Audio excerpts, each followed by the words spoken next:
રહેવા દો ને, ઉતર ઉતર તું ઉતર ઉતર, અહીંયા ઉભો રહે ને, અહીંયા ઉભો રહે, નજીક ઉભો રહે ને. કઈ થાય છે કાનમાં? શું કરવા યાર આવું ન્યુસન્સ લાવો છો? શું કરવા આવું તમે ન્યુસન્સ લાવો છો? અને તમને રોકવાનો બીજું કોઈ કારણ નથી ભાઈ.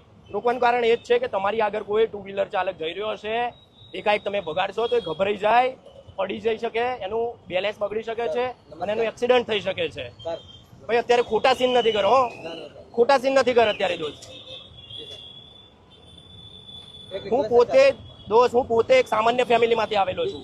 મેં મારા તમામ સ્ટાફને ઇન્સ્ટ્રક્શન આપેલી છે કોઈ માણસને હેરાન ના કરવું. અને જો તમને લાગે છે કોઈ હેરાન થઈ રહ્યું છે, સીધા મને મળી શકો છો. પણ આ પૂરું ન્યુસન્સ છે. જુઓ, તમામ રિક્ષા ચાલકોને મારે કેવું છે, રિક્ષા ચાલક હોય કે બીજા વાહનો, આનાથી આગળની જે વ્યક્તિ હોય એનું બેલેન્સ બગડી શકે છે, એક્સિડન્ટ થઈ શકે છે.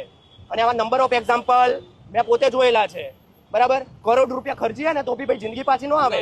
બરાબર છે, તો પોતે પોતાના 50 રૂપિયાના તમારા ફાયદા માટે, તમારા 5 સેકન્ડ બચી જાય એટલા માટે ટ્રાફિક ક્લિયર કરવા તમે આવું ના લગાવી શકો ભાઈ. બરાબર, અત્યારે જ કાઢો ભાઈ, અત્યારે હાલ જ કાઢો. આ